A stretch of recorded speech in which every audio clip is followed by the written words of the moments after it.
Now, the next topic is why does law of demand operate? That means what are the reasons for the negative slope of the demand curve? Because universally the shape of the demand curve is negative. It slopes downward from left to right. So what are the basic reasons? So 5 reasons are there. First of all, the law of DMU. The law of diminishing marginal utility. Diminishing marginal utility means if the consumer is consuming one additional unit of the commodity, from each and successive unit his utility starts diminishing. So why this is the reason for the law of DMU, because what we are saying that the demand curve slopes downward. So why it slopes downward? That means it shows the negative relationship between the price and the quantity. So what are the basic reasons? So first reason we are saying that law of DMU is the reason. How? May be possible if the consumer consumes more units of the commodity. That means if he consumes more quantity of the commodity, we know according to the law of DMU, his utility starts diminishing. As he will consume one more additional unit, more and more units of the commodity, his utility will start diminishing. And when his utility starts diminishing, he can consume that same commodity only, or maybe he can consume the one more additional unit or the other additional units of the same commodity only in the one condition, when it will be available at the less prices. So ultimately you can see there is an inverse relationship between the quantity and price. That's what I have written over here. Price and the quantity, negative relationship is there. Similarly, if he consumed less units of the commodity, so less units if he has consumed, so obviously his marginal utility is increased, and the consumer is ready to pay the more price for the commodity, which is giving him more marginal utility. Just like for the plane, for the air traveling, we are ready to pay the more prices because we are getting the more marginal utility from that thing. So here the consumer is ready to pay the more prices. So ultimately you can see the negative relationship between the price and the quantity. Quantity decreases, price increases. So inverse relationship is there.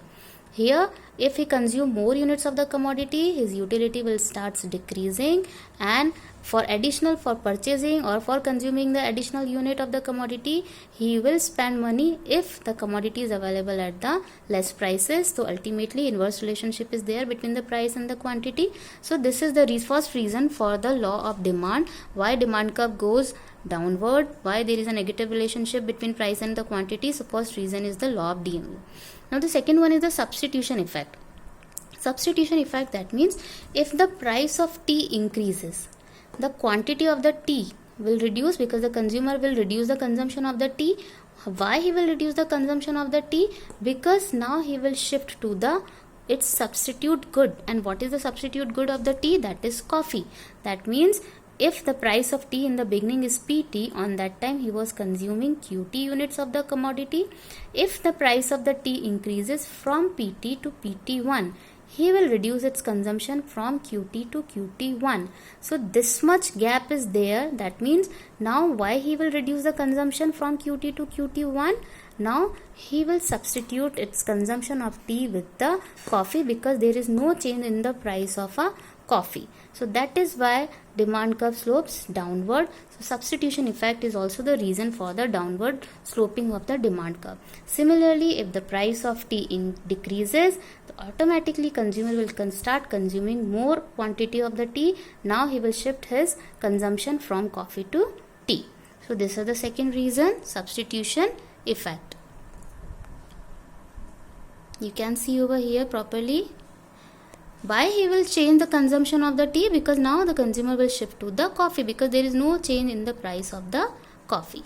Now third reason, income effect. Income effect, which we have already discussed in the indifference curve also. If the price of the commodity increases, so real income of the consumer reduces. That means if the real income of the consumer is 100 rupees and the price of the commodity increase from 10 to 20, if 20 rupees अगर price हो गया है commodity का, so now his real income reduced. Earlier it was available at the 10 rupees, so his real income was 90, but now if the commodity is available at the 20 rupees, so now his real income is 80 rupees. So now with this less income, he will reduce the consumption because with the limited income, he cannot purchase the more commodity. So inverse relationship is there between price and quantity demanded. Similarly, if the price reduces, that means again if the commodity price reduce from rupees 20 to 10, तो automatically his real income increases from 80 to 90. तो 90 rupees है, तो now he can purchase the more units of the X commodity. So inverse relationship is there between P and Q. So price decreases, quantity increases, price increases, quantity decreases. So first of all, just see these are the three reasons for the law of demand. First is the law of DMU. Ultimately, you can see there is a negative relationship between the price and the quantity. Now, the fourth reason is change in the number of buyers. Change in the number of buyers, that means if the price reduce, so automatically the buyers, those who were not purchasing that commodity, now they will start also purchasing the commodity. So number of buyers increases if the price of the commodity reduces. Similarly, if the price increases, the consumers will shift to the other commodity and the quantity will reduce automatically, because if the price reduces, the consumers, those who were not purchasing earlier, now they will also start purchasing the commodity because now it is available at the less prices, so automatically quantity increases, and if the price increases, so consumers will shift to the substitute good. Fifth reason, the last reason for the law of for the operation of the law of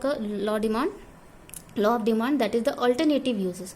Alternative uses, just like a commodity, just like milk, steel, electricity, etc. These are the commodities which can be put to the several uses.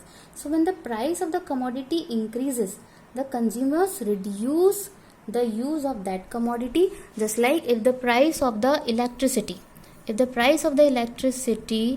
increases, so now consumers, what they will do, they will reduce its consumption and they will use that same thing only in the limited use, so their demand automatically reduces. Similarly, if the electricity price reduces, now consumers will start demanding more and now they will start using the more electrical appliances, otherwise they will limit their resources, or maybe they will limit the uses of the electricity. Similarly, if the price of the milk increases, so definitely the consumers will consume less of the milk and they will put the use of the milk in the limited use.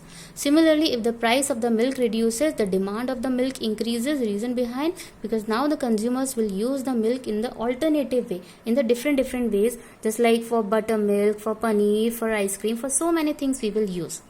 So these are the reasons that why does law of demand operate. First of all, law of DMU, second one substitution effect, third income effect, fourth change in number of buyers, and fifth alternative uses. Now the next topic we will do it by tomorrow.